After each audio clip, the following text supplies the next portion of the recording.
Okay, our next presenter is Daniel Gessman.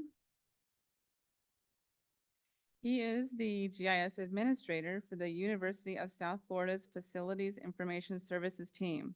He received his bachelor's in environmental studies and geography from Florida State University and his master's in environmental geography with a graduate certificate in GIS from the University of South Florida.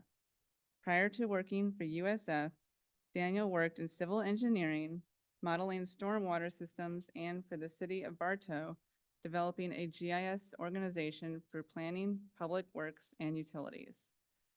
He has been a USF for over 5 years and has helped USF Facilities Management develop their GIS program from the ground up.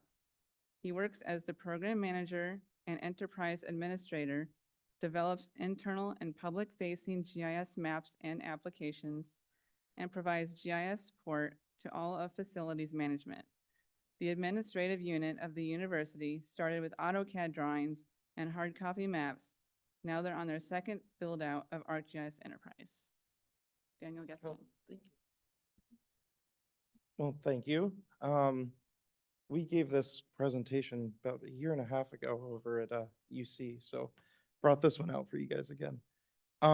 So as the administrator for USF, we've kind of built a program over the past 5 and some years now, and I'll go through it all, starting from hard copy maps to everything wanting to be digital and interactive. So I'll start a little bit with, if you don't know who we are, we're the University of South Florida. We make up 4 campuses in Tampa, St. Pete, Sarasota, and we have an extension campus down in the Florida Keys with our Marine Lab. We're made up of over 50,000 students, 16,000 employees, and we have an economic impact on the Tampa Bay community of over $6 billion. From a facilities standpoint, we're made up of over 350 buildings, 11 different sites, and that number is now closer to over 13 million square feet and 1,600 acres. And with a brand new football stadium, that is going to be a much larger number. So kind of where things started in all of this, it was a need to kind of look at what are our utilities, where are they, what information do we need, and really look at how can we grow our facilities from an information standpoint. Everything started with, like I said, AutoCAD drawings was one person managed everything, and they all had to go to him. They all had to go through him. There was one PDF that they shared out to everybody, but if a field guy wanted to go look at something, he had to print on, like zoom into an area, screen capture it, print it, all that stuff. It was kind of a nightmare to manage, at least from one person's standpoint. So our boss, Ashley and I's boss, Jim, started this kind of vision back in 2017, where he really pushed an initiative to kind of build out GIS in a phased approach. And we really looked to working with consultants, as well as they brought me on board in 2018 to really get somebody that had at least some GIS guidance that they didn't know. They didn't know what GIS was, what GIS could do, but they saw that it was the future. So from our perspective, from our department, we manage in facilities information services. We're essentially documentation management as well as data analytics. So our department is data, from space to work order asset management to GIS. So we started with our Tampa campus. It's a 1 mile by 1.5 mile rectangle. And at the time, our universities were actually split. All of our campuses were their own designated universities before our consolidation. So we looked at starting with our main campus to really kind of consolidate all of our information. Again, just started with AutoCAD. We were dealing with primarily PDF documents. There was really no way of, we really couldn't verify location information. You didn't have ArcGIS Online. You didn't have Enterprise or field maps or anything like that to go out in the field and say, hey, is this point that I'm seeing on a PDF, is this actually correct? So we didn't really have that kind of information. And we had a lot of information that was unsurveyed. We had a lot of information that ran from construction drawings versus as-built. It was kind of a mess. And really where we are today now is we've piggybacked off of the education site license with Esri, and it's essentially your government licensing, but for higher education. And what's nice is from an administrative standpoint, we get essentially everything that the academic side gets as well. And we've also now built out a second enterprise, and now we're looking at potentially working with BIM, CAD, and somehow tying our asset management system to GIS. So how we kind of started with all this is a big thing that USF has is we have continuing services agreements that go with our civil, go with mechanical, electrical engineerings companies, and we worked with them to start this entire process, start this entire initiative. And we also piggybacked off the site license, as I had said. There is an academic side versus an administrative side when it comes to higher ed. So that's where we kind of fall. And then we looked, working with our engineers on campus, as well as working with our consulting groups to kind of look at what kind of equipment do we need to really dive into this further. We looked at different types of GPS units. We looked at ground penetrating radar. It's a giant lawnmower that sits in my office and rarely gets used. Gets used for sinkholes primarily at this point. But definitely just an assortment of equipment that we used. So phase one of all this started kind of with the kitchen sink of things. We took all those CAD drawings that we had and had them all converted into GIS, into a geodatabase, just got everything converted in, as much information that was on the drawings, got it put in, had all of our utilities pushed out into it. And then that was just the base of it. We ended up also adding 4 brand new survey benchmarks on our campus, which allow for future projects. Like I said, the football stadium coming on board, they've done all of their survey comparison against those new markers. We did aerial LiDAR for our campus. That was flown in late 2017, early 2018. And we've used that for stormwater modeling for future projects. And again, it was an initial build out of AGO. And then later on, we ended up actually doing a needs assessment, which is the big thing I really want to get into. Further into this, again, we started with stormwater and sanitary as our 2. And those getting measure downs, pipe sizes, materials, that kind of stuff definitely has helped us into further modeling with this. The big thing that was our kind of pain point on when it came to mapping a campus like this is the coordination with several different entities. Just because we're facilities, we don't manage everything. Housing manages housing, athletics manages athletics, grounds manages grounds, and USF Health manages USF Health. And then also at the time as well, going through all these processes, we had 2 major hospitals that also live on our campus. So you have to coordinate with them at the same time of going through all of it. Throughout all this process, we ended up doing 4 phases. I'll just go through the summary of this. The big thing for a rectangular campus our size, to this point, we're not done, but to this point, we've collected over 163 miles of utility lines and over 5,900 mapped assets. And I know on the top of my head, just for the project we're working on for lighting, we have probably another additional 2,400 assets on there that are to come. So we are continuously growing with our utility base and continuously updating. Some of the things we did learn from this, though, we did learn a lot throughout it. We ran into the initial problems of GIS to CAD. That is everything from location referencing to annotation issues to inaccurate structure counts, and if you can think about it, we probably ran into it. We ran into a few things. The major other pain point we ran into is what we call as-built versus construction drawings, as a lot of times it doesn't get built. So, or at least they don't build what they say they built. So we stumbled a lot about that. And our campus has been around since 1956. So a lot of the drawings that we have were hand drawn. So that's not like, hey, there's a digital file to go back and reference against or anything like that. So our department lives in our archives. So it's one of those things where maybe you have to go and actually pull out a physical print to compare it against.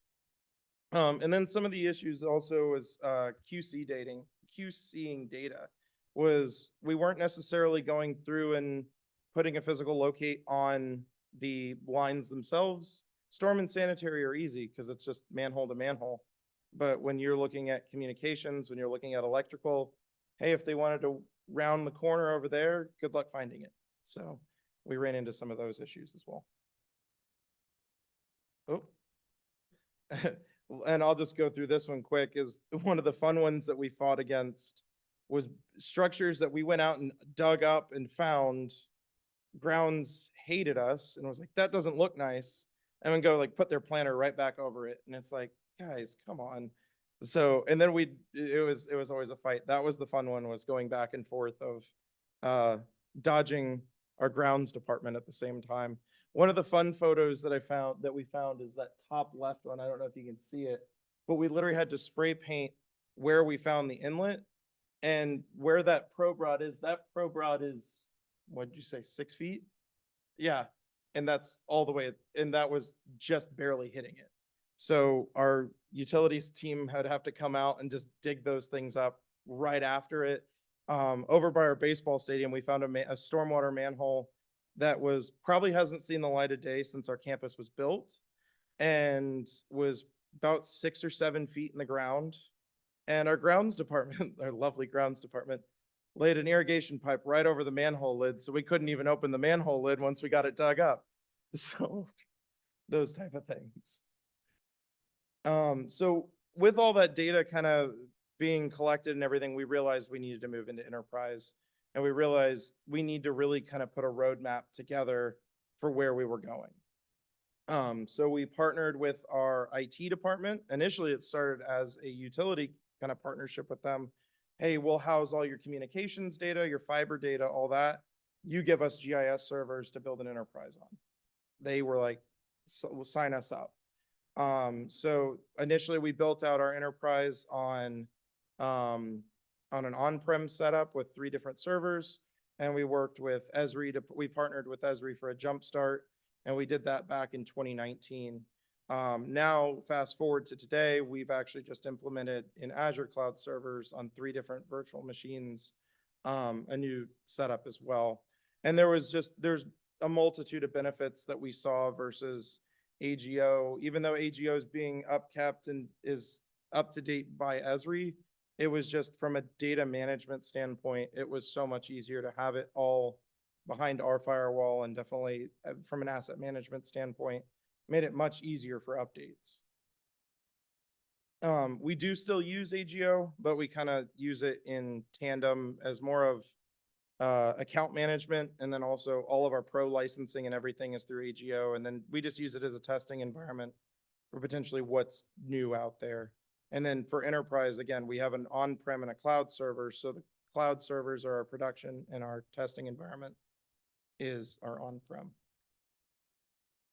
So some of the things that we've completed up to this point, and some of them that are still ongoing, we started with an interactive campus map, because it's like once we got the internal side of campus, the internal backend side, we were like, okay, our facilities team is using this.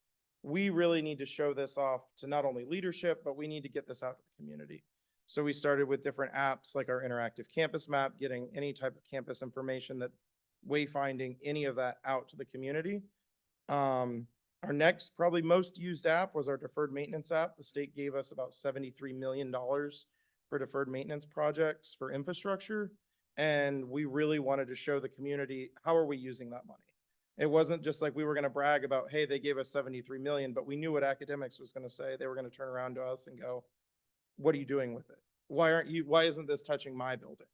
My roof's still leaking. What are you going to do about it? And so we needed to put something together that had that. We built a 3D campus model off of the LiDAR data that we had and some imagery, campus utility updates. We did an art map. We handle parking and transportation's annual publications. We're also the mapping side of emergency management. Initially, all of this, when we built out this program, we were all under emergency management initially. So a lot of this had an emergency management background and an emergency management focus initially. And then Ashley and I are out in the field at least once a week, mapping everything from sinkholes to light poles to, I mean, we have projects going on with vending machines. I mean, if you can think about an asset on campus, somebody needs it mapped. So that's what we live in. So a little bit more, our interactive campus map was, we decided to build something that was a marketing and wayfinding tool. So this was really cool to us to kind of provide the community with a opportunity to have all the campus information they could possibly have. Anything from building out, one of the big things we run into on campus, and I would imagine from a city and county perspective, you guys run into it as well, is addressing. And from a university, we are addressed as 4202 East Fowler Avenue. But the problem is, you call 911, 4202 East Fowler Avenue is a giant rectangle. So each individual building is physically addressed based on the roads on campus. And this was a tool that we really pushed out to get people to start learning their physical addresses. Because the mail delivered to 4202, but if you want Amazon to deliver to your building, you have to have your physical address. If you want Jimmy John's to deliver to your building, you need that physical address. So it was those type of situations that we really needed to get some of this out to the community. So not only was it kind of a marketing tool for new students, but it was also a very big informational tool to our staff on campus. So a lot of this data that we've collected from everything from utilities to building information, again, we use it for campus planning efforts, emergency management, utility updates. They're now using it all for 811. And then also sharing data. One of the big things we hit on is Esri's community maps. That is huge for getting our campus information to Esri so that their base maps are updated on a 6-month window. So that's something that was really a big hit that our leadership wanted, because Google Maps sometimes struggles with the information that backs it. And yeah, from a planning perspective, we've been tied directly into our new stadium, because everything we do from hey, they want to put a new lift station line in here, what are we going to hit? So it's those type of things. So this was the big topic at the end of this that I really wanted to hit on, was how now we've built all this stuff at the end, but where do we go? Where do we go from here now that you have this? Because it's like now everything's in place, people are using it. Leadership wants to know, what are you going to do with it now? So we we decided to do a GIS needs assessment and kind of look from a facilities standpoint for the entire university. Now, I can imagine from a county, city, any government side of things, to get a multitude of people in the room for a 2-hour window to talk about GIS probably can be difficult. We over the span of probably about 2 or 3 months, we planned and bugged people. We had about 200 people between an in-person and virtual meeting where we were able to sit down with our consultants, myself, and Esri, and we're able to teach people GIS. It was a cool moment. That was a fun moment, because you have a lot of people that are coming in and being like, I have no idea what this is. They haven't seen anything from what we've built. So really it was kind of a way to teach them what GIS was, but also show them everything that they have available to them. But then also look at, okay, now that you see this, understand this, we've given you perspectives of how different ways it can be used. How can we build off this in the future? What kind of projects do you see that we need for the university? So again, some of the goals of this was identifying some of the strengths that we had, where can we improve, what are we missing, and then how can we plan for that? And we ended up coming up with several different areas of development, everything from planning, emergency management, infrastructure, wayfinding, location awareness, housing, because they needed their own stuff, like housing and parking and transportation. Because the big thing about the university is, yes, we are a small city, but our focus is those students. It's not, our focus is keeping the water running, keeping the lights on for those students so that they can be as successful as possible. So we ended up building this roadmap out of all these projects. I think we had 28 projects, 29 projects total. And it was everything from mapping deferred maintenance projects, bringing the campus master plan, which in its entirety is like a 400-page document. And somehow one of the projects is to bring that into a potential story map.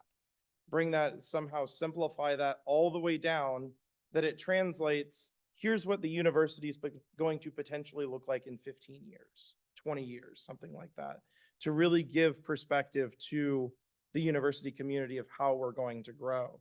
One of the big, 2 or 3 of the big items that came back, people wanted evacuation routes outside of the buildings. Where are our refuge points? Where are our muster stations? Where are all those in the event of an emergency, of building fire, stuff like that? How do we kind of corral people at the end so we can keep track of where people are, so that you know people who are going to be in the buildings and who aren't. We've looked at tying our emergency notification system into it. The big one is our GIS indoors. Again, we have 13 million square feet for our campus. It's a undertaking that scares me and causes sleepless nights for me. But then there's also that ties into that is building wayfinding. Some of the big things is, how do I get from my classroom to my dorm? Where do I go? I mean, it's one of the big things we saw was move-in day for this semester. We had officially launched our interactive campus map. And in the span of, I think, a week and a half's time, that is the biggest spike I've ever seen. And I am glad that our system didn't crash, because it was the biggest hit that we had. And one of the things we learned is people look at maps the first week that they're there. Once they know where they're going, they won't look at a map again. So it's one of those things of getting that out there for new perspectives or new students starting, so they know where they're going. Some infrastructure, again, Ashley and I have been working on electrical secondary and lighting right now, and we have about 2,800 light poles that we're going through. So it's an ongoing project, and we're probably only about 1/7 of the way there. We just finished IT communications, those type of things. Housing wants projects of mapping their districts and points of contact. And then parking and transportation wants their own little app. And you're just like, no, tie it to the interactive map and leave it there. But we keep up to date with all their information as well.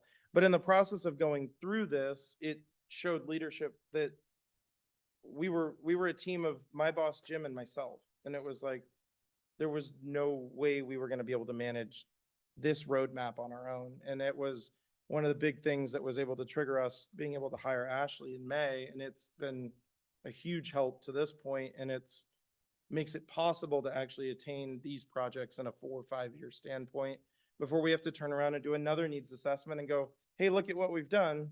Now what do you want? So it's trying to meet with stakeholders and get them on board as well. So it kind of goes full circle of, we're always going to be doing a needs assessment, always figuring out what people want, and then always just keeping everything up to date. So there's our contact information, but any questions? I give credit to, this is the Digital Heritage Group's photo. Yes.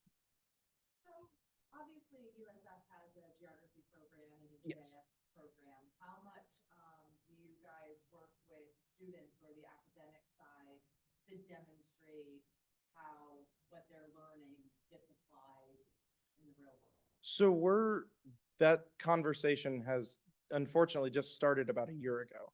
So that it was more of, we've been we've had internal discussions with the university of how do we build in a way that we want to eventually tie academics and administrative together? Do we want to stay two separate units where they're because they're primarily handling research side. So ours is completely different. So it's one of those things where we've taught, and then we've uh, looked at federal work study students has been a huge benefit to us. We've had Gary's been one of our students. He's been with us for 4 years now. And he was a mechanical engineering major when he started. He had no clue what GIS was starting in. And we taught him GIS, and he's been one of our biggest data contributors throughout. And we have a new student that just started with us our archives are all hard copy, and he's actually in the process of turning all of that digital, because then we can actually look at the digital drawings and can do comparisons. And potentially he's going to be another one of those students that ties into learning GIS and piggybacking off of it. So we're really starting to grow. We've really had some impacts with the different auxiliary entities. The Botanical Gardens folks found GIS and found how we can assist them. And they've sent their students out with field maps to map burn lines on the forest preserve, because the forest preserve hadn't been touched in about 30 years. So now they're doing prescribed burns all throughout there now. So it's one of those things where they're going out and mapping those burn lines.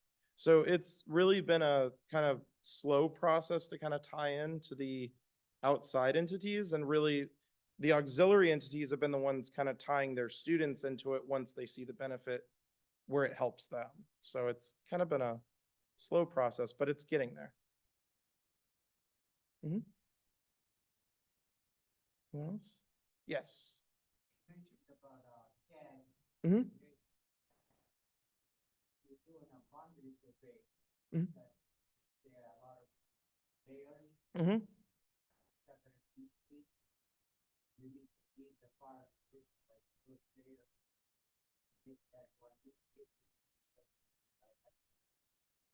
The way we've done it in the past is when we get boundary surveys from our consultants, a lot of times they've purged a lot of it for us. A lot of it for the stuff boundary surveys that we've kind of been using is we just need, hey, we tell them, give us the points, give us the line. That's what we need. And that can be leases, that can be our golf course, that can be whatever it is. This is what we need. And a lot of times they just provide everything's turned off in the CAD drawing that we don't need. But a lot of times when you bring it into Pro now, it will give you the option to turn off what you don't need. If they've broken out the different line works by different types, you can turn off what you need, and just all you get is the line that you need to trace and the line you need to add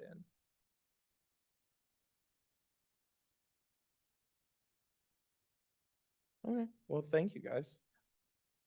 Oh, we have one online? Have you piloted ArcGIS indoors as of yet? We have not.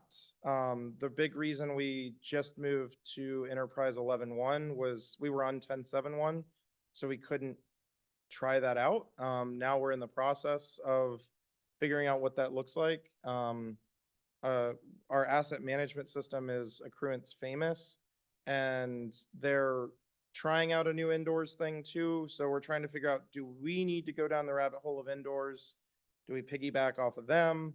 We're trying to figure out what that looks like. Unfortunately, we're on a budget by budget basis. So this time around, they gave us our enterprise implementation, and next budget, we're asking for indoors. So it's definitely a slow process, but we've gotten a lot of momentum over the past few years. Initially, when I started, it was very slow, but it definitely over the past 2 or so years, it's definitely sped up a lot because leadership sees the benefit in it. Yes. So a lot of the maps I work with are 2D data. Mhm. Did you have to convert that to 3D, or did you just map it in your interactive map? It looked like there was some. The interactive map is all 2D. Yeah. Oh, did I pass it? Yeah, maybe. There it is. Yeah, that's all, it's all in 2D. We just put shadows behind it so that we drew shadows and just, my boss and our boss loves shadows. He loves building shadows, and he is a building shadow guy, and he will argue colors till it makes you want to cry. And so this one you were looking at, so we did a 3D model. This was a project where my boss surprised me and he goes, "Hey, by the way, we have $15,000 left in our budget." And I was like, "Cool. What are we doing with it?" And he goes, "Oh, I've already hired a consultant to build 3D model for us." And I was like, "Oh, cool." I was like, "Thanks." I was like, I have no clue what we're gonna do with this, but I'll build an app that makes it work. So we ended up hiring, oh, I can't remember the consultant off the top of my head, but we ended up hiring someone that built it all out for us. So it was, and then the libraries asked for it too. So we've definitely had a chance to use it. More people have had a chance to use it across the university. So. Well, thank you guys.